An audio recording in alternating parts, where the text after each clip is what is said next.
একবার আল্লাহর কোরআনের দিকে ফিরে আয় রে যুবক, একবার কোরআন পড়। ওই কোরআন যদি যুবক পড়ো, আজকে তোমার জীবনটা পাল্টে যাবে। জোরে বলুন নারে তাকবীর, জোরে নারে তাকবীর। হাই রে যুবক, এবার আল্লাহ পাক বলতেছেন ইন্নাস সামাআ ওয়াল বাসারা ওয়াল ফুয়াদ। কানকে কেন আনলেন? হিকমত দেখুন কোরআনের। এই কানের মধ্যে যে ক্ষমতা আছে, এই চক্ষুর মধ্যে ওই ক্ষমতা নাই। যদি বলেন কেমন? আপনারা আমার সামনে আছেন, আমি আপনার সামনে আছি। আপনাদের এই দিকে বাম হয়, আমার এই দিকে ডান। জোরে বলো ঠিক না বেঠিক? আপনাদের এই দিকে ডান, আমার বাম। আল্লাহ এই কানের মধ্যে যে পাওয়ার দিয়েছে ইলম অর্জন করার জন্য, ইলম সেই হালাল হোক বা হারাম হোক, কিন্তু কানের মধ্যে সব ক্যাচ করার ক্ষমতা আছে। যদি বলেন কেমন? আপনারা আমার সামনে আছেন, আমি বক্তব্য দিচ্ছি, আপনারা শুনছেন, কান দিয়ে শুনছেন কিনা জোরে বলেন। এবার আমি চুপ থাকব। পিছনে বাজার লাগিয়েছি, ওই বাজারের আওয়াজ আপনাদের কানে আসতেছে, হয় হায় হায়। বলুন তো কান নিচ্ছে কিনা জোরে বলেন। আর এই দিকে আপনাদের মাদ্রাসার প্রাচীরের সামনে কোন হিন্দু ভাইয়ের বিয়ে লেগেছে, ডেক বাজনা চলছে, গান চলছে। আমি যখন 2 সেকেন্ডের জন্য মাইকটা স্টপ রাখবো, ওই গান কান দিয়ে শুনতে পাবেন কিনা? আপনি বাম দিকে যখন লক্ষ্য করবেন, এই দিকে মহিলারা বসে আছে, হঠাৎ ওই মহিলাদের ভিডিও ক্যামেরাওয়ালা যদি ভিডিও লাগিয়েছে, ফটো যায় না, আওয়াজ শোনা যায় না। ওই মহিলারা চিৎকার করবে কিনা জোরে বলেন। আমরা হতাশ হয়ে যাব। কি হলো? একটু দাঁড়িয়ে শুনবো, ওখানে ভিডিও ক্যামেরার ভিডিওটা যায় না, ওরা চিৎকার করে উঠবে কিনা জোরে বলেন। ওই চিৎকারটাও আপনার কান ক্যাচ করবে। এই জন্য আল্লাহ বলছেন, মুমিন, আমি যে কানকে আগে আল্লাহ, আমি আল্লাহ বলতেছি, এই কানের এমন পাওয়ার আছে, চতুর্মুখীর ইলম শেখে নিতে পারবে। আর কান তারপরে বলছিল ওয়াল বাসারা, এই চক্ষুকে দিলাম। এই চক্ষুকে কেন দ্বিতীয় স্তরে আল্লাহ এই চক্ষু দিলাম কেন বান্দা? এই দুনিয়ার নিয়ামত তোমরা দেখবে কোনটা ভালো কোনটা মন্দ, এই চক্ষুর দ্বারাই তোমরা নির্বাচন করতে পারবে। আমি আল্লাহ আইন বানিয়ে দিয়েছি, হায় হায় কোনটা হালাল কোনটা হারাম, সব জিনিস এই চোখ দিয়ে তুমি নির্বাচন করবে। হकीकत से ये दुनिया बेखबर है, दुनिया की नुमाइश पर नजर है। नबी गोया के आज दुनिया जुदा बागा, वो हर कार के बाशी बा खुदा बाश। আল্লাহ পাক বলছেন, গোলাপ এই কান দিলাম চক্ষু দিলাম, এই দুইটা জিনিস দ্বারা গোলাম তুমি ইলম অর্জন করেছ। মোবাইল তোমার দামি আছে, 164 জিবি মেমোরি খালি আছে। বান্দা 164 জিবি যখন পূর্ণ হয়ে যাবে, তোমার অন্য আর ভিডিও সাপোর্ট করবে না। বলুন ঠিক না বেঠে? আল্লাহ বলছেন, মুমিন তোমরা শুনে নাও, এই যেদিন থেকে তুমি শিক্ষা নিতে বের হয়ে যাও, মওত পর্যন্ত তুমি যতই ইলম অর্জন করবে, আল্লাহ আমি তোমাদের মধ্যে এমন একটা মেমোরি দিয়ে দিলাম, যতই মেমোরিটা তোমরা ঢুকাও, ভুল হওয়ার নাম নাই। জোরে একবার বলুন নারে তাকবীর। এই ইলম নিলাম কি লাভ, কি লাভ? তাহলে যখন কোরআনের ইলম নিলাম, দুনিয়াবি শিক্ষা নিলাম, তার মানে হলো যে ইলম অর্জন করার পর বান্দা তুমি হালাল বুঝতে পারবে। আমি একজন মাস্টার মানুষ, আমি কাউরে সঙ্গে বেঈমানি করব না। আমি একজন আলেম, আমি আমার ভাইয়ের সঙ্গে বেঈমানি করব না, আমার প্রতিবেশীর সঙ্গে বেঈমানি করব না। এরই নাম হলো শিক্ষা। বলুন ঠিক না বেঠে? আর শিক্ষা অর্জন করে বুড়ো মস্তানি করতে চাও, গরিবের পেটে লাগাত মেরে তোমরা চলতে চাও, এটার নাম তো কোনো শিক্ষিত সমাজ নয়, এটা কোনো শিক্ষিত সমাজ নয়।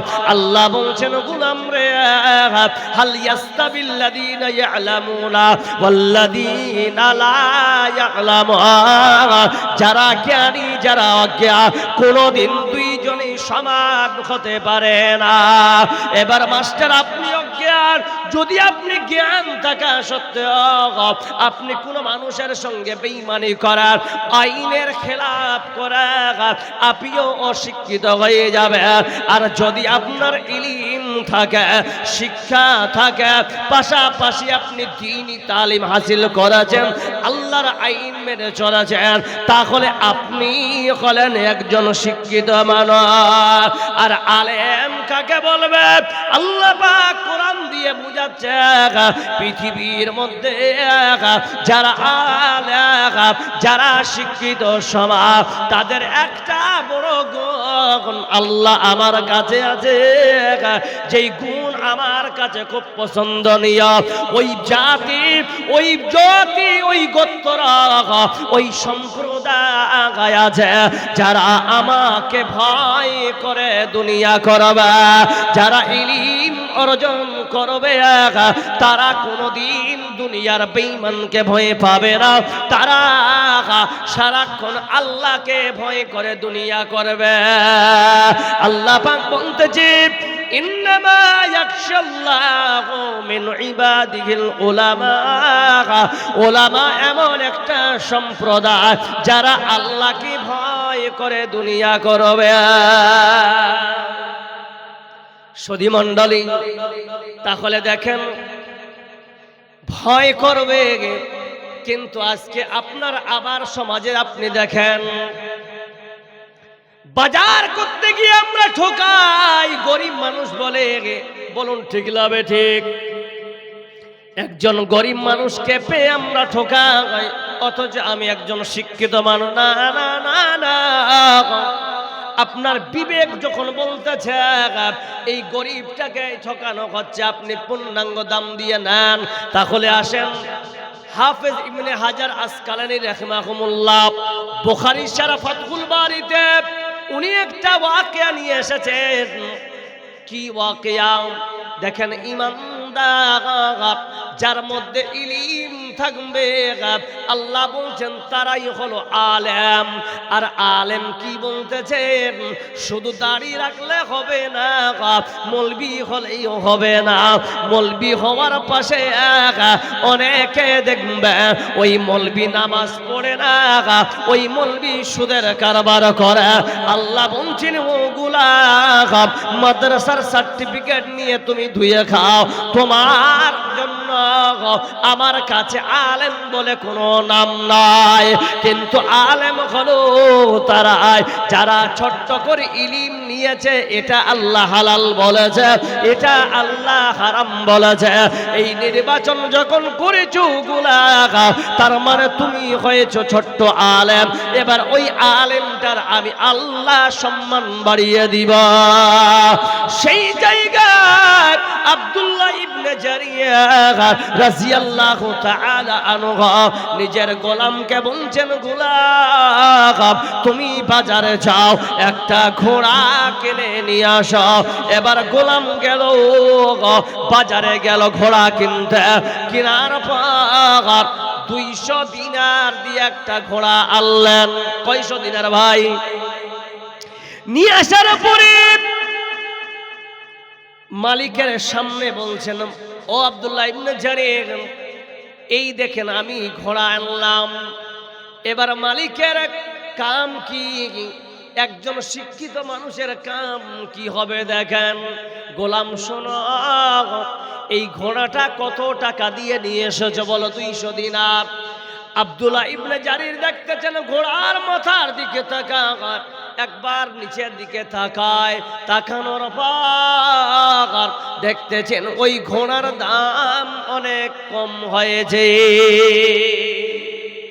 এর করছেন কি, গোলামকে বলছেন যে বাবু চলো আমার সঙ্গে। কোথায়? বাজারে। তুমি লোকটাকে চিনতে পারবে? বলে হ্যাঁ অবশ্যই পারবো। চলো আমার সঙ্গে।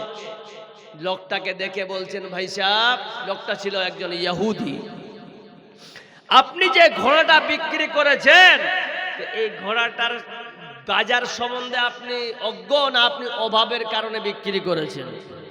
এবার শোনেন এটার ব্যাখ্যা। অনেক মানুষকে দেখবেন রাত 12টার সময়, রাত 12টার সময় বাড়িতে গেছেন, ওই যে ওই মুখিয়া সাহেব, বলে কি হয়েছে? এই দরজাটা খুলেন তো। কি হয়েছে বাবা? বলছে আমার স্ত্রীর পেটের ব্যথা প্রচন্ড বেড়ে গেছে, আরাম পায় না, তো মেহরবানি করে আমাকে 50,000 টাকা দেন। এর আগেও ডাক্তার বলেছিল যে অপারেশন করবে। মুখিয়া বলছে এটা একটা সুযোগ। বলছি এ পয়সা তো আমার কাছে নাই, বন্ধুত্ব আছে। দেখেন মানুষকে যদি অভাবের সময় যদি মানুষের বিপদে দাঁড়ান, এটা মানুষত্ব আছে কিনা জোরে বলেন। কিন্তু আপনি সুযোগের সন্ধান বুঝে কাউকে ঠকাবেন, এটা কিন্তু মুমিনের কামনা। মুমিনের কামনা এটা? জি না, শিক্ষিত মানুষের এটা কাজ নয়। যে একটা মানুষ অভাবগ্রস্ত হয়েছে তাকে সুযোগের সন্ধান নিয়ে বলছে আরে স্ত্রীকে ভালোবাসে, বলছে মুখিয়া সাহেব আমার কাছে একটা 2 ভরি হার আছে সোনার, তো এটা নিয়ে রাখেন। বলছে দেখেন আমি বন্ধক টন্দক নিব না, কিনে নিব। কত দাম? 2 ভরির দাম 60,000 টাকা। আচ্ছা বলেন তো এখন 2 ভরি সোনা 60,000 টাকা পাওয়া যাবে? কথা বলেন পাওয়া যাবে? বেচারা স্ত্রীকে ভালোবাসে, তাকে জান প্রাণ দিয়ে ভালোবাসে, তার প্রাণকে বাঁচানোর জন্য তিনি সস্তায় টাকা দিয়ে দিলেন। কিন্তু যে নিল সে বলছে আমি লাভবান, কিন্তু ও হচ্ছে 1 নম্বর পাটপার। বোঝাতে পারলাম? আসেন হাদিসটার দিকে। আব্দুল্লাহ ইবনে জারির বলছেন ওই ইহুদি ভাই আপনি অভাবগ্রস্ত। বলছেন না না আমি বাজার সম্বন্ধে অজ্ঞ, বাজার সম্বন্ধে কিছুই বুঝি না। বলছেন ভাই যান এই যে ঘোড়াটা আপনি বিক্রি করেছেন এই ঘোড়াটার দাম অনেক কম হয়েছে। তাই নাকি? তো বলছে আমি বিক্রি করে দিয়েছি, হয়ে গেছে। বলছেন না এই ঘোড়াটার দাম আপনি আরো বাড়ান। বলছে না কি করে হয়? বলছে আপনি আমার সঙ্গে মশকরা করছেন। বলছেন না বাড়ান। ওই ইহুদি বলছেন যান 300 দিবেন। বলছেন না না না এখনো পারফেক্ট দাম হয় নাই। বলছেন 400 দিবেন। বলছেন না হয়নি। 500 দিবেন। বলছে এখনো তার সঠিক দাম হয়নি। বলছেন 600 দিবেন। বলছেন বাস বাস এবার তোমার ঘোড়ার দাম পারফেক্ট হয়েছে, বলুন সুবহানাল্লাহ। 600 দিনার দিয়ে আব্দুল্লাহ ইবনে জারির আল বাজালি রাদিয়াল্লাহু তাআলা আনহু তিনি এবার গোলামকে নিয়ে ঘোড়া নিয়ে বাড়িতে ফিরছেন। আজকে মুসলমান, আজকে ফিলিস্তিনের মাটির মানুষগুলাকে দেখে আপনার মনে হয় আগারে কি হলো, আফসোস হয় কি হয় না জোরে বলেন? আমার চোখের সামনে, আপনার চোখের সামনে ছোট বাচ্চাদেরকে বোম ব্লাস্ট করে মারা হচ্ছে। এদের দেখে আপনারা আফসোস করতেছেন, কিন্তু আফসোস আপনাদের করা লাগবে না। আপনাদের ওদের দেখে নিজের ঈমানটাকে পরিবর্তন করা লাগবে। জোরে বলুন ঠিক না বে ঠিক? ফিলিস্তিনের মাটির মানুষদেরকে দেখে আপনাদের ঈমান বৃদ্ধি হয় না, নামাজি বাড়ে নাই, মানুষ সততার লাইনে আসেনি। তাহলে দেখেন আমরা কি করতেছি। আপনার ব্যবহারে মানুষ ঈমান নিয়ে আসবে, আপনার মুসলমানের ব্যবহার দেখে মুসলমান মানুষ হবে কিনা জোরে বলার। আব্দুল্লাহ ইবনে জারিয়া যখন গোলামকে নিয়ে যখন বের হলো, ওই পিছন থেকে ইহুদি দেখে বলছেন জারির আয় আয় আয় একবার আসো। বলছেন কেন? বলছেন ভাইজান আপনার কাছে অনুরোধ, এই যে শিক্ষা আপনি নিলেন, এই যে শিক্ষা আপনি আমাদের দিলেন, এই শিক্ষা আপনি কোন স্কুলে পড়েছেন, কোন মাদ্রাসায় পড়েছেন, কোন ইউনিভার্সিটিতে লেখাপড়া করা যায়, এত সুন্দর আদর্শ পেয়েছেন? আল্লাহর নবীর সাহাবা আব্দুল্লাহ ইবনে জারির বলছেন, ও গো ইহুদি ভাই, আমি কোন মাদ্রাসায় পড়িনি, কোন ইউনিভার্সিটিতে পড়িনি, কিন্তু আমাদের যিনি প্রিন্সিপাল, যার কাছে থেকে আমরা শিখেছি, তার নাম হলো জনাবে মুহাম্মদ রাসূলুল্লাহ। সকলে মুহাব্বতে বলার সাল্লাল্লাহু আলাইহি ওয়াসাল্লাম। তিনি বলেছেন, মানুষকে জেনে শুনে ঠকার কাম শিক্ষিত না, এটারও হিসাব আল্লাহ কিয়ামতের দিনে নিবেন।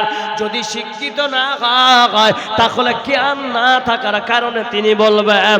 সেই আব্দুল্লাহ ইবনে জারিরের কথা শোনার পর এবার ইহুদি বলছেন, ভাইজান কই যান? আব্দুল্লাহ ইবনে জারিরের কোমর ধরেছে আর বলছেন, ভাইজান তাড়াতাড়ি করে আমাকেও তুমি কলমা পড়িয়ে দাও।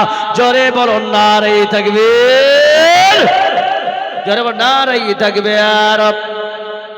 সুধী মণ্ডলী, এই জন্য কবি বলতেছেন, পৃথিবী না জানো আমি তো জানি, আমি কি পাপ করেছি। হাই জোরে বলুন ঠিক না বেঠিক? আপনি কি পাপ করেছেন আপনি আল্লাহ ছাড়া কেউ জানে না। পৃথিবী না জানো আমি তো জানি, আমি কি পাপ করেছি। হায় আমার পাপের করলে বিচার, বাজার নাই আমার উপায়। দয়াময় তুমি মাফ করো গয়ামায়, মাফ করো গয়ামায়। জেনে না জেনে কত যে আমি করেছি ভুল, কত যে করেছি তওবা, কত ভার অনুতাপ। দুদিনের জিন্দেগির মায়ায় পড়ে মজে গেছি দুনিয়ায়, মাফ করো গয়ামায়। সুধী মণ্ডলী, তাহলে বুঝা গেল আমরা কি বুঝতে পারলাম? যে শিক্ষিত হলে চাকরি করলে আপনি শিক্ষিত নন। আপনাকে মওত পর্যন্ত চলতে গেলে, ফিরতে গেলে, বাজারে, এভরিথিং সব জায়গায় আপনি ঘুরবেন, আপনাকে আল্লাহর আইনের উপরে চলতে হবে, আল্লাহর আইন ফলো করে চলতে হবে। বলুন সুবহানাল্লাহ। নাম্বার 2 আসেন, আজ আমাদের সব থেকে বড় ভাইরাস, যেটার কারণে মানুষ নামাজ পড়তে যায় না, যেটার জন্য মানুষকে কোরআন ভালো লাগে না, যেটার জন্য মানুষকে জালসা ভালো লাগে না, যেটার জন্য মানুষকে মৌলবীদের দেখতে পায় না, যেটার জন্য মানুষ দান খয়রাত করতে পিছিয়ে গেছে। বলুন ঠিক না বেঠিক? কারণটা জানা লাগবে। সেটা হলো মানুষের হালাল রুজিকে ত্যাগ করে হারামের উপরে চড়ে বসেছে। বলুন ঠিক না বেঠিক? তাই না? কিন্তু আল্লাহ পাক সুবহানাহু ওয়া তাআলা সূরা আল বাকারা সূরা নাম্বার 2 আয়াত নাম্বার 172 আল্লাহ বলছেন, দেখেন কেন ইলম অর্জন করবি বান্দা, তোমার ইলম অর্জন করার উদ্দেশ্য হলো বান্দা তুমি আমার আইন মানবে। বিসমিল্লাহির রহমানির রহিম। ইয়া আইয়ুহাল্লাযীনা আইয়ুহাল্লাযীনা আমানু কুলু মিন তাইয়্যিবাতি মা রাযাকনাকুম واشكروا لله ان كنتم واياه تعبدون আল্লাহ বলছেন আল্লাহ বলছেন ইয়া আইয়ুহাল্লাযীনা আমানু হে পৃথিবীর মানুষ রে আল্লাহ ইয়া আইয়ুহান নাস বলেন নাই, ইয়া আইয়ুহাল মুসলিমুন বলেন নাই। আল্লাহ বলছেন ইয়া আইয়ুহাল্লাযীনা আমানু হে আমার ঈমান বান্দারা কুলু মিন তাইয়্যিবাত। আল্লাহ তো এই জায়গায় বলতে পারতেন ইয়া আইয়ুহাল্লাযীনা আমানু আকিমুস সালাত ওর ঈমানদার নামাজ পড়ো, কিন্তু আল্লাহ বলছেন কুলু মিন তাইয়্যিবাত বান্দা তোমরা হালাল খাও। কেন আল্লাহ হালাল খেতে বললেন? কি লাভ কি লাভ? তাহলে একটা উদাহরণ দিতেছি, মনে রাখেন। আজকে আপনাদের ঝাপাতে জালসা হচ্ছে, ঝাপাতো নাকি এটা ঝাপাতো? আজকে ঝাপাতে জালসা হচ্ছে। আপনারা জানেন না কিষানগঞ্জে একজন পরপার মার্কেটে একজন গায়ের মুসলিম ইসলাম কবুল করবে। বলুন তো খুশি না বেজার হবেন আপনারা? কি ভাই, একজন মুসলমান হবে, খুশি না বেজার? সেই কিষানগঞ্জের টাউন মসজিদের ইমামের কাছে গিয়ে বলেন, ইমাম সাহেব আমাকে আপনি কলমা পড়ে মুসলমান বানান। ইমাম সাহেব বলছেন এখন ভারতের পরিস্থিতি খুব খারাপ, আপনি এই মুহূর্তে আপনি কালকে জালসা আছে ঝাপাতে, আপনি এই মুহূর্তে বেরিয়ে যান, ঝাপা যাবেন। ওই মাদ্রাসায় যাওয়ার পর ওখানকার সভাপতির হাতে হাত রেখে আপনি ইসলাম কবুল করবেন। ওই লোকটা হাঁটতে লেগেছে, টাকা ছিল তার ব্রাদারিরা কেড়ে নিয়েছে, পরনের কাপড়গুলো পর্যন্ত ছিঁড়ে দিয়েছে। এই কোন শীতের মধ্যে ওই লোকটা হাঁটতে হাঁটতে হাঁটতে 50 কিলোমিটার হেঁটে এসেছে, 14 ঘন্টায় এসেছে। হাঁটতে হাঁটতে আপনাদের কাছে সকাল 11টায় পৌঁছেছে। আজকে যেমন জালসার দিন, আজকে সকাল 11টায় পৌঁছেছে।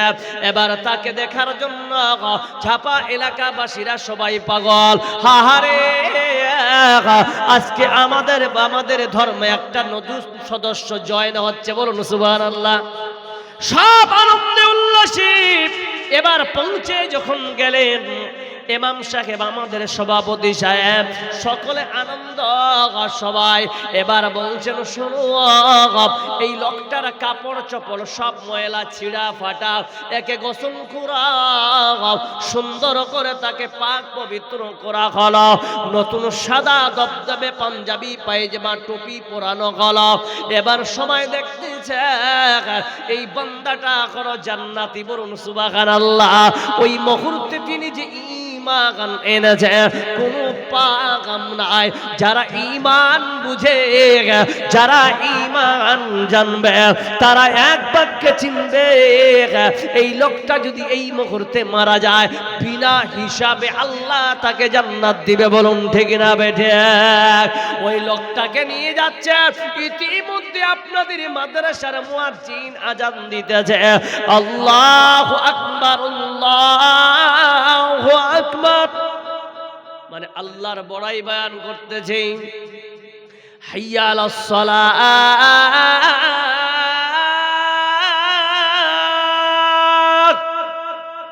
নামাজের দিকে আসে। হাইয়া আলাল ফালাহ,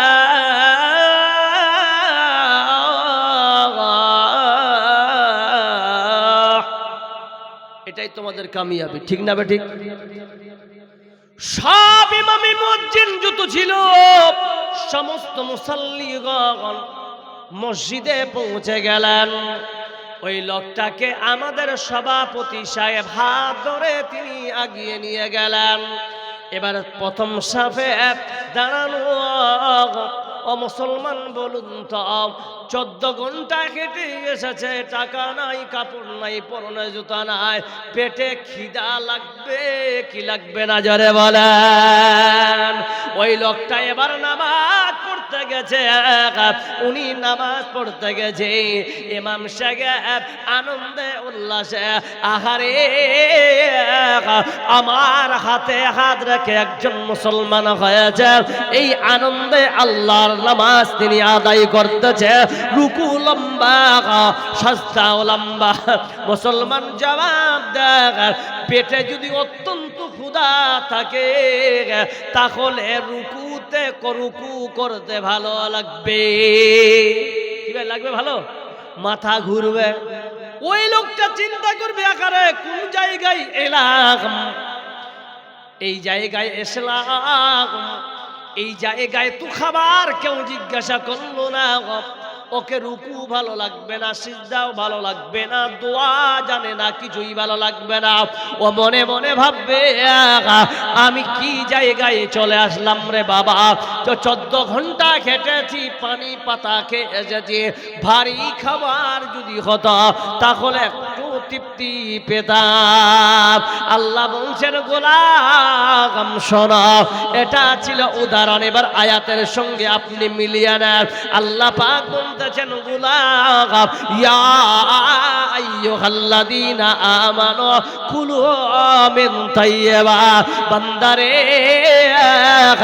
আগে খা, কি খাবার খাবে, ওই দারু খাবে না, হারাম রিজিক পেটে দিস না রে গোলাম, কারণ হারাম যদি রিজিক তোমার পেটে যায়, আল্লাহর নবীর হাদিস সাক্ষী আছে, লা ইয়াদখুলুল জান্নাতা জাসাদুন গুজিয়া বিল হারাম, ওই বডিটা কোনোদিন আল্লাহর জান্নাতে যাবে না যেই বডিটা হারাম মাগাল দিয়ে তৈরি আছে। জোরে একবার বলুন তো নারায়ে তাকবীর। নাই আওয়াজ নাই, বলুন নারায়ে তাকবীর। শুধু মণ্ডলী আল্লাহ পাক বলতেছেন গোলাম শোন, ইয়া আইয়ুহাল্লাযীনা আমানু কুলু মিন তাইয়্যিবাত, হালাল তুমি রিজিক খাও, কি লাভ আল্লাহ বলছেন যদি তুমি হালাল রিজিক কামাই করো তাহলে দেখে আজকে আপনারা বাড়িতে হালাল আসছে না হারাম আসছে, যে কামাই করে সে ছাড়া স্ত্রী বলতে পারবে কিনা জোরে বলেন। আর একটা আয়াতের উপরে হারামের উপরে একটা উদাহরণ দিচ্ছি, মন দিয়ে শুনবেন। হঠাৎ করে একটা ঝাপা এলাকার ছেলে, 3 ভাই, তার 3 ভাই, ছোট ভাইটাই পাগলের মতো ঘুরে বেড়াতো, হুঠাৎ ওই জায়গায় বাড়ি কিনা, কাঠমান্ডুতে 2 কাঠা জমি কিনেছে, বড় বড় মার্কেটে, আপনার এখানে বড় মার্কেট কি ভাই, যে বিপ্তা মোড়, এখানে জায়গা কিনেছে, ফ্ল্যাট বাড়ি করলো, মাত্র 1 বছরের ব্যবধানে কয়েক কোটি টাকার সম্পত্তি হয়েছে। বলুন তো ঝাপাবাসী আপনারা অবাক হবেন কিনা, কোথা থেকে টাকা আসলো? এবার তার বাপ নতুন নতুন জামা, দামি দামি জামা পরে চায়ের দোকানে বলছে স্পেশাল চা দে, বলে কি বাপ বেটার টাকার গরম, পায়ের উপরে পা দিয়ে চা খাচ্ছে। হঠাৎ করে রাত 12টার সময় কোন কোন শীতের কে যেন তার বাড়ির মেন গেটে নক করছেন, বাড়িতে আছেন? বলছে কে? বলছে দরজাটা খুলবেন। দরজাটা খুলে দেখতেছেন সাদা পোশাক পরিহিত 5 জন লোক দাঁড়ানো। তার বাবাকে বলছেন আপনার ছোট ছেলে বাড়িতে আছে। বলে কেন, আরাম করতেছেন? ওর বাবার পাওয়ার দেখেছেন, আমার ছেলে হলো কোটিপতি, সম্মান দিয়ে কথা বলবেন। বলছেন ছেলেকে একবার ডাকো। ছেলেকে যখন ডাকা হলো, বলছেন সঙ্গে সঙ্গে তার হাত ধরে 2টা হাতে হ্যান্ডকাম লাগিয়ে জেল নিয়ে গেল। তার বাবা বলছেন স্যার আপনারা কেন নিয়ে যাচ্ছেন? বলছেন আপনার ছেলে টানা 1 বছরের মধ্যে কোটি কোটি টাকার 2 নম্বরই ব্যবসা করেছে। ওগো স্যার ওগো ছেলেটার বাবাকে বলছেন, স্যার আপনি ক্ষমা করবেন, আপনার ছেলে অপরাধী। আমি গেলাম, এতদিন আগে তার ছোট ছেলের গুণগান গাইতো তার বাবা।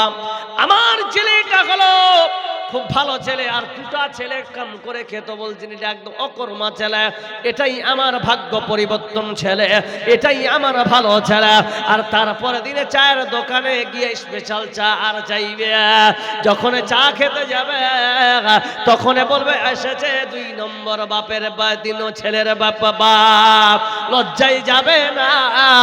আল্লাহ বলছেন গোলাম রে হালাল খা, হালাল খা, তোমার লাভ কি হবে? ওই লাভ আল্লাহ দিতেছেন তার আয়াতের মধ্যে, বলছেন ওয়াশকুরুলিল্লাহ। আল্লাহ বলছেন খাবার খা, তারপরে নামাজ পড়ো। জি না, এইরকম আল্লাহ বলেন নাই। আল্লাহ বলছেন গুলাম নাগে তোমরা হালাল খাও, তারপরে আল্লাহর শুকরিয়া আদায় করো। আমরা সাধারণত খাবার পর আলহামদুলিল্লাহ পড়ি কি পড়ি না? ঝরে বলা। আল্লাহ বলছেন গুলাম যখনই তুমি আলহামদুলিল্লাহ পড়বা, আমার নিয়ামতের শুকরিয়া করবা। আল্লাহ কোরআন দিয়ে সেটার অফার দিয়েছে, বান্দা শুকরিয়া আদায় করেছো, লা ইন শাকারতুম লা আযীদান্নাকুম। ও মুমিন, তোমার শুকরিয়ার জন্য আমি আল্লাহ রিজিকে বরকত দিব। জোরে বলুন সুবহানাল্লাহ। এই জায়গায় আর একটা ওয়াকিয়া বলি। এই ওয়াকিয়াটা হলো বড় সালফি সালেহিন লিখেছেন। একজন বাড়ির সদস্য একটা পুরুষের জন্য মেন ভূমিকা পালন করে তার স্ত্রী। বলুন ঠিক না বেঠিক? মায়েরা বসে আছেন, আপনাদের জন্য একটা স্পেশাল অফার। ভালো করে মনে রাখবেন, আপনার স্বামী ফেরিওয়ালা, দিনে 1000 টাকা কামাই করতেছে, 1500 কামাই করতেছে, আপনার কাছে প্রতিদিন টাকা এনে জমা দেন। হঠাৎ আপনি দেখতেছেন আমার স্বামী রাতে আমাকে 25,000 জমা দিলাম, কোনদিন 30,000 দিয়েছে, 20,000 টাকা দিয়েছে, আবার কোনদিন 50,000 টাকা দিয়েছে। স্ত্রীর দায়িত্ব হলো স্বামীকে জিজ্ঞাসা করবে, স্বামী রে হঠাৎ করে তোমার 1000 টাকা পার ডে ইনকাম ছিল, ম্যাক্সিমাম মিনিমাম 1500 থেকে 1000, কিন্তু আজ হঠাৎ করে 25, 30, 20 কেনে এনে দাও। এই ইনকামটা কোন জায়গায় থেকে আসতেছে? কি ভাই এটা প্রশ্ন করতে পারে কিনা স্ত্রী? হক আছে, কিন্তু আমরা করি না। মায়েরা শোনান, একজন পাক্কা ইমানদারি, যার মধ্যে আল্লাহর ভয় আছে, যার মধ্যে কোরআনের শিক্ষা আছে, যার মধ্যে হাদিসের শিক্ষা আছে, ওই বান্দা ওই বান্দি কোনদিন আইনের বাইরে কাম করবে না। সালফে সালিহিন লিখেছেন, এই ওয়াকিয়াটা সৌদি আরবের পত্রিকায় ছাপানো হয়েছিল 2013তে। বন্ধুরে এবার ওয়াকিয়াটা শোনাম। একজন মানুষ দিন মজুরি, গরিব মানুষ, প্রতিদিন তিনি কর্ম করতে যান, কাম করতে যান। এবার কাম করে সন্ধ্যায় যেটা উপার্জন হয়, সেই উপার্জন নিয়ে চাল ডাল তরকারি বাড়িতে এনে সন্তান বিবিকে খাওয়ার। এবার দ্বিতীয় দিন গেছে, সারাদিন ঘুরেছে, কাম পাই নাই, তিনি কিছু পাই না। সন্ধ্যার সময় বাড়ি ফিরতে যায়, স্ত্রীকে ডেকে বলছেন, স্ত্রী রে আয় আয় আয় আমার কাছে আয়। স্ত্রী যখন আসলো বলছেন, স্ত্রী সারাদিন আমি কোনো কাম পাই নাই, আমি কাম পাইনি। এবার কাম না থাকার কারণে তুমি যদি আমাকে খেতে দাও। স্ত্রী জবাব দিতে যে, স্বামী গো যতটুকু অবশিষ্ট খাবার আছে ওই খাবারগুলো আমার 3 সন্তানের হবে, আপনার আমার হবে না। ওগো স্বামী চলেন ভিতরে, আমরা জল খেয়ে আল্লাহর শুকরিয়া আদায় করে ঘুমাবো। আবার সকালে স্ত্রীর স্বামীকে বিদায় করতে যায়। স্বামী গেলেন, সারাদিন ঘুরে ফিরে বেড়ালেন, কিন্তু কাম পেলেন না। পানি খেয়ে আল্লাহর শুকরিয়া আদায় করতে চান, স্ত্রী সান্ত্বনা দিতে চান, ওগো স্বামী এটা হলো আল্লাহর পরীক্ষা, আল্লাহ আপনাকে আমাকে পরীক্ষা করতে চায়। স্বামী গো ধৈর্য ধরুন, ধৈর্য ধরুন, আল্লাহ কোন রাস্তা খুলে দিবে। জোরে বলুন সুবহানাল্লাহ। শুধু মন্ডলী স্ত্রী যদি ভালো হয়, আপনি বেঈমানি রাস্তা অতিক্রম করতে পারবেন না। আর স্ত্রী যদি দুনিয়াবি লাভ লালসা তার মধ্যে থাকে, তার লোভ লালসা থাকে, লালচি যদি মেয়ে হয়, ওকে আপনাকে দুনিয়ায় শান্তি দিবে না, পরকালের জন্য আপনার অশান্তি হবে। যারা বলুন ঠিক না বেটে। এবার চতুর্থ দিন বের হচ্ছে, ওরে মা আপনার ভূমিকা কেমন হবে? এ স্বামী যখন বের হলো, একটা পুরুষ মানুষ যখন পকেটে টাকা থাকে না, ওকে পুরুষ মনে হবে, মনে যে মেরে ফেলি পুরো দুনিয়াটাকে, মনে হবে কি হবে না? চতুর্থ দিন বের হচ্ছে, মাইন্ডটা আলাদা, মনে কি হবে? 3 দিন ধরে না খেয়ে আছি, আজকে কার পকেট মেরে যদি হয় তাও টাকা নিয়ে আসবো, মনে হবে কি হবে না?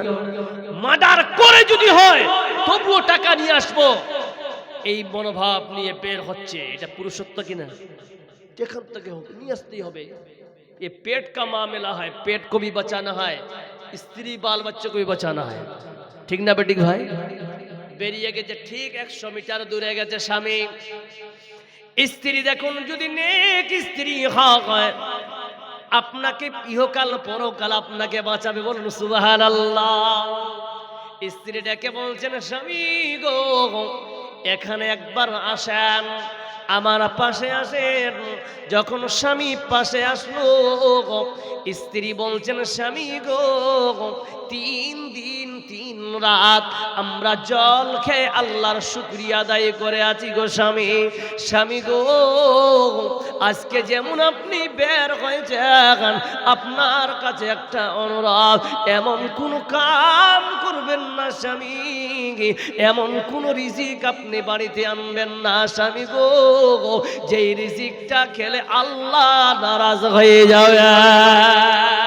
স্বামী যদি আপনি হালাল উপার্জন পারেন আপনি আনবেন, আর যদি হারাম উপার্জন না হয়, না খেয়ে মরে যাব, কিন্তু আল্লাহ মাগাব করবে। স্বামী রে এমন কোন কাম করবে না রে স্বামী, যেই কামটার জন্য আল্লাহ নারাজ হয়ে যাবে। जिंदगी एक किराए का घर है, जिंदगी एक किराए का घर है, एक ना एक दिन बदलना पड़ेगा। मौत जब तुझको आवाज देगी, मौत जब तुझको आवाज देगी, घर से बाहर निकलना पड़ेगा। इतना माजूर हो जाएगा तो, इतना मजबूर हो जाएगा तो, ये जो मखमल का चोला गे तेरा, ये जो मखमल का चोला गे तेरा, ये कफन में बदलना पड़ेगा। जिंदगी एक किराए का घर है, एक ना एक दिन बदलना पड़ेगा। कर ले ईमान से दिल की सफाई, छोड़ दे तू बुराई, वक्त बाकी गया भी संभल जा, वक्त बाकी गया भी संभल जा, वरना दोज़ख में जलना पड़ेगा। जिंदगी एक किराए का घर है, एक ना एक दिन बदलना पड़ेगा। जोरे बोलो नारे तकबीर। সুধী মণ্ডলী আল্লাহ পাক বলতেছেন গোলাম রে আয় ওই ইয়া আইয়ুহাল্লাযীনা আমানু কুলু মিন তাইয়্যিবাতি মা রাযাকনাকুম ওয়া আশকুরু লিল্লাহি ওয়া ইয়্যাহু তা'বুদুন। বান্দা এবার তুমি ইবাদত করো, মজা পাবে, বলুন সুবহানাল্লাহ। সুধী মণ্ডলী ইবাদত কাকে বলে? সূরা আল বাকারা সূরা নাম্বার 2 আয়াত নাম্বার 21 21 নম্বর আয়াত আল্লাহ পাক বলতেছেন ইয়া আইয়ুহান নাসু উবুদু রাব্বাকুমুল্লাযী খালাকাকুম ওয়াল্লাযীনা মিন ক্বাবলিকুম লাআল্লাকুম তাত্তাকুন। ওরে পৃথিবীর মুমিন শোনো, ইয়া আইয়ুহান নাসু উবুদু, ওরে পৃথিবীর মানুষেরা তোমরা শোনো, তোমরা ওয়াহিদু রাব্বাকুম, আল্লাহকে এক বলে স্বীকার করে নাও, আল্লাহকে এক বলে স্বীকার করে নাও। যদি ওয়াহিদুর জায়গায় উবুদু যদি হয়, ইবাদত নিয়ে যদি হয়, শুধু নামাজ পড়ার নাম ইবাদত নয়, শুধু যাকাত দেওয়ার নাম ইবাদত নয়, শুধু টুপি পাঞ্জাবি দাড়ি রাখার নাম ইবাদত নয়। ইবাদত কাকে বলে? তাহলে দেখে নেন মুমিন বান্দা যারা হবে, যারা ঈমান তাদের চুল পায়ের নৌকের কোনা থেকে নিয়ে চুলের কোনা পর্যন্ত পুরো বডিটা হলো ইবাদত। জোরে বলুন নারে তাকবীর। একজন ঈমানদার তার পায়ের নখ থেকে নিয়ে চোখের চুলের কোনা পর্যন্ত পুরো বডিটা আল্লাহ ইবাদত করে দিয়েছেন, বলুন সুবহানাল্লাহ। কেমন উদাহরণ দিচ্ছি, মুমিন পেশাব করবে ইবাদত, বলুন সুবহানাল্লাহ। মুমিন হাসবে ইবাদত, মুমিন পায়খানা করবে ইবাদত, মুমিন হাঁটবে ইবাদত, মুমিন বাজারে যাবে ইবাদত, মুমিন বাইক চালিয়ে কাজে যাবে ইবাদত, মুমিন কার নিয়ে যাবে ইবাদত। এভরিথিং সব কাজ ঈমানদার করবে সব ইবাদত। কারণ ইবাদত ঈমানদারের কিনে অফার আল্লাহ দিয়েছেন। কারণ ঈমানদার আল্লাহর আইনের বাইরে কাম করবে না। বন্ধুরে ওই পায়খানাটা আপনার ইবাদত হবে যদি আপনি আল্লাহর নবীর সুন্নাত মোতাবেক ওই পায়খানায় প্রবেশ করেন। আল্লাহর নবীর বলেছেন পায়খানা যখন বান্দা যাবে, তুমি আগে সর্বপ্রথমে বাম পা ঢোকার আগে তোমরা ওই একটা দোয়া পড়ে নাও, আল্লাহুম্মা ইন্নী আউযু বিকা মিনাল খুবসি ওয়াল খাবায়েস। যখন বের হবে ওগুলা ডান পা তোমরা বের করো। কেন আগে বাম পরে ডান বলা হলো? মায়ার নবী রাহমাতুল লিল আলামিন কত বড় বৈজ্ঞানিক ছিলেন, আগে বাম পা কেন ঢোকাতে বললেন, তারপরে ডান পা কেন আগে বের করতে বললেন? বন্ধুরে পৃথিবীর সব থেকে ভালো জায়গা কি জোরে বলেন? মসজিদ। আর খারাপ জায়গা কি জোরে বলেন? বাজার। কিন্তু বন্ধুরে দুনিয়ার থেকে ওই পায়খানা ঘরটা খারাপ না ভালো? পায়খানা গেলে কি খাবার যায়? যায়। পায়খানা ঘরে ঢুকে কোরআন পড়া যাবে, নামাজ পড়া যাবে। ওই জায়গাটা হলো শয়তানি জায়গা। কিন্তু ব্যতিক্রমে আপনি যেহেতু আল্লাহর পানাচে ঢুকতে চান, আল্লাহ আপনাকে বাঁচিয়ে নিবে। কিন্তু বাম কাজ হলো শয়তানের দিকে, ওই জন্য বাম পা ঢুকে আপনি খারাপ জায়গায় গেলেন, ডান পা দিয়ে আপনি পায়খানা থেকে দুনিয়াটা অনেক ভালো। ওই জন্য এই দুনিয়া আসার জন্য ডান পা নেওয়া হলো। আল্লাহর গোলাম শোনেন, আপনি যদি পদ্ধতি আল্লাহর নবীর করা, আপনার পায়খানাটা করাটাও আল্লাহ ইবাদত লিখে দিবেন। জোরে একবার বলতো নারায়ে তাকবীর। জি মাশাআল্লাহ। এবার দেখেন বন্ধু, ইবাদত, নামাজটা ইবাদত। জোরে বলুন আলহামদুলিল্লাহ। আলহামদুলিল্লাহ পড়েন তো, সকলে পড়ুন, সবাই নামাজ পড়ব। কে কে পড়বো হাত খাড়া করেন, সবাই হাত खड़ा करें सबाई। अल्लाह तौफीक तो देंगे, कम से कम हाथ तो खड़ा कीजिए, दो हाथ खड़ा कीजिए सब इंशाअल्लाह। अल्लाह हमारे सब हाथों को कबूल फरमा, जरे बोलुन आमीन। मेरे भाइयों और दोस्तों, आज আপনাকে প্রতিজ্ঞা করে যেতে হবে আমরা নামাজ পড়ব, কিন্তু ভাই শুধু নামাজ পড়লে এটা যে ইবাদত না না না না না, এরও দলিল আছে। আল্লাহর নবী বলতেছেন বুখারী শরীফের 15 নম্বর হাদিস, সাল্লু কামা রাআইতুমুনি উসাল্লি। ওরে মুমিন, ওরে আমার উম্মতের দল, শোনো, তোমরা নামাজ পড়ো কিভাবে? যেইভাবে তোমরা আমাকে নামাজ পড়তে দেখে যাও। আজ आप लोग एकदम मैं सीट जगह जा रहा हूं, তো বুঝতে পারলেন নামাজ পড়তে হবে সেইভাবে যেভাবে আল্লাহ নবী সাল্লাল্লাহু আলাইহি ওয়াসাল্লাম আমাদেরকে বলেছে। এবার দ্বিতীয় নাম্বার আসি, সেটা কি? ইবাদতের মধ্যে সাল্লু কামা রাআইতুমুনি উসাল্লি, এটা পাবেন কোথায়?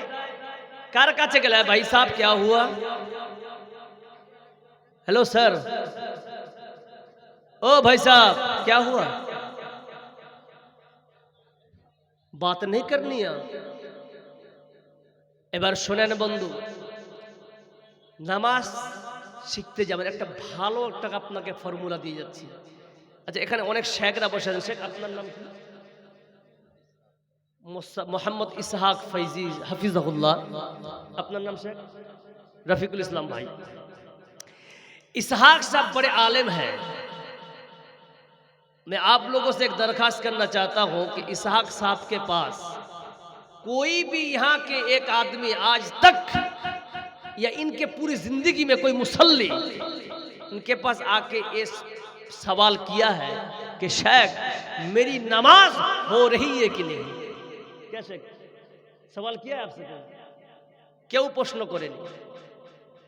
কিন্তু দুনিয়াবি জিন্দেগিতে আমরা মেতে কত আছে জানেন? যে আমার ছেলেটা নাম্বার কম পেয়েছে, মাস্টারকে টর্চার করছে, এই স্যার টাকা খরচ করেছি কেন নাম্বার কম আসবে? কিন্তু বান্দা তোমার যে নামাজ হচ্ছে না, এটা কোনোদিন ওয়ালামাদের কাছে গিয়ে বসেছো কি সিস্টেমে? আপনি বয়স হয়ে গেছে, মৌলানা ইসহাক সাহেব ফৈজি হাফিজাহুল্লাহকে ডেকে নিলেন, আমার রফিকুল ভাইকে ডেকে নিলেন। মুরগির ডিম দেখেছেন? মুরগির ডিম দেখেছেন? কে কে দেখেছেন? হাত খাড়া করেন তো। বাহ, সব মুরগির ডিম দেখেছে। মুরগার ডিম দেখেছেন? মুরগা দেখেননি? মুরগার ডিম হয় না? মাশাআল্লাহ। তো মুরগির ডিম এখন সিদ্ধ করে খেলে ভালো লাগবে না খারাপ? ভালো লাগবে। আপনাদের ভালো লাগবে। আমাকে খাওয়াইছেন, খাওয়াবেন ইনশাআল্লাহ। তো এবার কি হলো, মৌলানা ইসহাক সাহেবকে মাগরিবের সময় দাওয়াত করলেন একজন মুসাল্লি। দেখেন আমাদের কর্তব্যটা কোথায় আমি বুঝাতে চাচ্ছি আপনাদের। আমরা কোন জায়গায় পড়ে আছি? আজ আপনার এলাকার আলেমদের কোনো কদর নাই, আজ এই এলাকার হাফিজে কোরআনদের কোনো কদর নাই। শুনেন মুসলমান, আজ যেমন আমাকে মৌলানা ইমদাদুল হক রহমানীকে, মৌলানা সিরাজুল হোসেন সালাফি সাহেবকে আপনারা ইন্ডিয়া থেকে ভাড়া করে নিয়ে এসেছেন বক্তব্য দেওয়ার জন্য। 15টা বছর আসতে দেন, আল্লাহর কসম করে বলে যাচ্ছি, আল্লাহই ভালো জানে, আপনার জানাজা পড়ানোর জন্য মৌলবীদেরকে ভাড়া করে আনতে হবে। বুঝতে পারলাম কেন? আজ দুঃখের সঙ্গে বলতেছি, আজ আপনার ছেলেকে আপনি আইএস আইপিএস ইঞ্জিনিয়ার ডক্টর পড়ার জন্য আপনি লক্ষ লক্ষ টাকা দিয়ে আপনার সন্তানকে ইউনিভার্সিটি কলেজে আপনি দিচ্ছেন, ভালো ভালো প্রতিষ্ঠানে দিচ্ছেন, আমার ছেলে আইএস অফিসার হবে। মৌলবীর ইচ্ছা নাই? বলেন মৌলবীদের ইচ্ছা নাই একটা আলেমের ছেলে আইএস অফিসার হোক, একটা আলেমের বেটা আইপিএস অফিসার হোক? মৌলবীর ইচ্ছা নাই? যারা বলেন ইচ্ছা নাই, কিন্তু ইচ্ছাটা আপনি হতে দিচ্ছেন। আপনি একজন হাই স্কুলের টিচার, আপনার বেতন হচ্ছে 60,000। আপনি একজন প্রফেসর, আপনার বেতন হচ্ছে 1 লাখ। আপনি একজন প্রাইমারি স্কুল টিচার, আপনার বেতন হচ্ছে 45,000। আর যে আপনাকে দিন এবং দুনিয়ার তালিম দিচ্ছে, আপনাকে আপনার সহপরিবারকে ওকে আপনি বেতন দিচ্ছেন মাত্র 5,000, ওর স্বপ্ন পূরণ হবে? কথা বলেন হবে? এখন সব জিনিসের দাম বেড়ে গেছে ভাই, ঠিক না? ঠিক বলছে রে মৌলবি থাকবি তো থাক, না তো অন্য মৌলবি আসার জন্য রেডি হয়ে আছে। বলুন ঠিক না ঠিক? শোনেন, একটা ইমামকে যদি মিনিমাম 10,000 উপর বেতন না দেন, আমি ফতুয়াগিরি করতে আসেনি, আমি কোনো বড় আলেম নয়, কিন্তু আমি আক্ষেপে বলছি একটা মৌলবি যে আপনার মক্তবে পড়াচ্ছে নয়, শুধু ছোট জামে মসজিদকে বাদ দেন, ওয়াক্তিয়া মসজিদের ইমামের যদি বেতন 10,000 টাকা না হয়, ওই মুক্তাদির একটার নামাজ হবে না। কেন? আমি নিজের সচক্ষে দেখেছি, আল্লাহর কসম করে বলছি। আমাদের মালদা জেলার কোন এক জায়গায় আমি গেছি নামাজ পড়তে, শেখের মতন বয়স, তো আমি ইশারের নামাজের পরে কিন্তু ওখানে ঢুকেছি, মানে ওখানে ইশারের নামাজ পড়ে আমি অন্য জায়গায় প্রোগ্রামে যাব, তো চটপট করে উজু করে দেখতেছি তো মৌলবীর সঙ্গে তো মৌলবীর একটা মোহাব্বত আছে কিনা, যারা বলেন আছে কিনা। তো আমাকে শেখ বলছেন যে নামাজ পড়ে একটু আমার সঙ্গে দেখা করবেন। ঠিক আছে, দেখছি কি যে উনি খাবার রেডি করেছেন, খাসির মাংস, পোলট্রি, বিরিয়ানি, পোলাও, এগুলা কিন্তু টিফিন ক্যারি থেকে বেঁধে কিন্তু সব সাজিয়ে রেখেছেন। আচ্ছা বলেন তো, এতগুলো খাবার পরে লোকটা যদি চোখের পানি ফেলে ভালো লাগবে না খারাপ? কথা বলেন। আলেম সাহেব, ইমাম সাহেব ঝরঝর করে চোখের পানি ফেলেছেন। আমি বলছি রে বাবা, এটা কেন অপোজিট পর্যায়ে যাচ্ছে, এটা নেগেটিভ যাচ্ছে কেন? একে তো খুশি হওয়া দরকার। কি বলেন ভাই, ঠিক না ঠিক? খাসির মাংস, পোলাও, বিরিয়ানি, বাসমতি সাদা রাইস, এত খাবার, ভ্যারাইটিস খাবার, মৌলভী সাহেব কান্না করছেন কেন? আমি বললাম শেখ আপনি কান্না করছেন কেন, এত ভালো খাবার? বলছে এমদাদ ভাই শোনো, 1 মাস ধরে বাড়িতে যাইনি, আজ আমি এখানে খাসির মাংস খাবো। যেই বড় লোক খাসির মাংস রান্না করেছে, পোলাও রান্না করেছে, নিজের আত্মীয় স্বজন সকলকে নিয়ে আনন্দ করে বাড়িতে খাচ্ছে। বলুন ঠিক না বেঠিক? আমি এত হতভাগা আজকে আমি এত ভালো খাবার পর নিজের স্ত্রী বাল বাচ্চার সঙ্গে আমি শেয়ার করতে পারি না। এত বড় দুঃখ বেদনা নিয়ে আছে। ও মসজিদের সেক্রেটারি, ও মাদ্রাসার সেক্রেটারি, আপনাকে 2 হাত জোড় করে বলছি, আলেমদের এই ব্যাপারে কোনোদিন কঠোর আপনি দেখাবেন না। বলুন ইনশাআল্লাহ। সুধী মণ্ডলী, এই জন্য বলি রে বাবা, আলেমদেরকে ডেকে নিবেন, 4টা মুরগির আন্ডা দিবেন, মৌলবি খুশি হবে না বেজার? কমলা দিবেন, দুধ দিবেন, ভিআইপি চা দিবেন, এবার কুন্ডি লাগাবেন। ও বাবা শরম লাগছে বলে আপনাকে এবার এসাহাক সাহেবকে বলবেন, মৌলবি সাহেব আমি যে আপনার পিছনে নামাজ আদায় করতেছি, আমার নামাজটা অ্যাকুরেট ভাবে হচ্ছে কিনা একবার আপনি দেখেন। কি ভাই দরকার আছে কিনা এরকম? জোরে বলুন আছে কিনা? এটা হলো পদ্ধতি। এই জন্য আল্লাহ পাক বলতেছেন, ওয়া ইয়াহু তা'বুদুন, হালাল খাবে এবং আমার শুকরিয়া আদায় করবে। তোমার বডিটা যখন অ্যাকুরেট ভাবে হালাল দিয়ে তৈরি হবে, বান্দা একটা সিজদা তোমার যদি আমার কাছে গ্রহণ হয়ে যায়, পুরো জিন্দেগিটা তোমার পাল্টে যাবে। বলুন সুবহানাল্লাহ। সুধী মণ্ডলী, এই জন্য বলি রে বাবা, কোরআন শিক্ষার দরকার আছে কিনা? জোরে বলুন কার কার আছে, 2 হাত খাড়া করেন। কোরআনের সঙ্গে মোহাব্বত আছে কিনা আমাদের? জোরে বলেন কার কার মোহাব্বত আছে, 2টি হাত খাড়া করে। আল্লাহর কোরআন, এই কোরআনের সঙ্গে কার কার মোহাব্বত আছে? হাত নামাবেন না। এটা আল্লাহর কোরআন, কার কার মোহাব্বত আছে হাত খাড়া করবেন। আল্লাহ তুমি সকলে হাতকে কবুল করো। মাবুদ গো, এই কোরআন আমাদের এলাকায় পড়ানোর দরকার আছে কিনা? জোরে বলেন আছে কিনা? এই কোরআন দিয়ে আমি আপনাদের বক্তব্য রাখলাম, আল্লাহর নবীর হাদিস দিয়ে বক্তব্য রাখলাম। এখানে কোরআন হাদিস সব এভরিথিং এবং দুনিয়াবি শিক্ষা, জেনারেল শিক্ষা পড়ানো হয় কি হয় না? একটা ছোট জিনিস শিখাই, একজন কোরআনের হাফিজ যদি হয়, সে যদি আলেম হয়, আপনাদের ঝাপা এই মাদ্রাসা থেকে যদি হাফিজে কোরআন হয়, পাশাপাশি সে যদি আলেম হয়, আর পাশে যদি সে আপনাদের জেলার আইপিএস অফিসার হয়, আপনারা খুশি হবেন না বেজার? কি ভাই, লাভ কি? একজন হাফিজে কোরআন পাশাপাশি আলেম আইপিএস অফিসার জীবনেও কোনোদিন ঘুষ খাবে না। জোরে বলুন একবার সুবহানাল্লাহ। সুধী মণ্ডলী, এই জন্য বলি রে বাবা, এই কোরআন কিয়ামত অবধি থাকবে, এতে কোনো সন্দেহ নাই, কিন্তু এই মাদ্রাসাটা চালাতে হবে। আল্লাহ যেহেতু দায়িত্ব নিয়েছেন, কিন্তু সহযোগিতা আমাদের করা লাগবে কিনা? জোরে বল, লাগবে কিনা?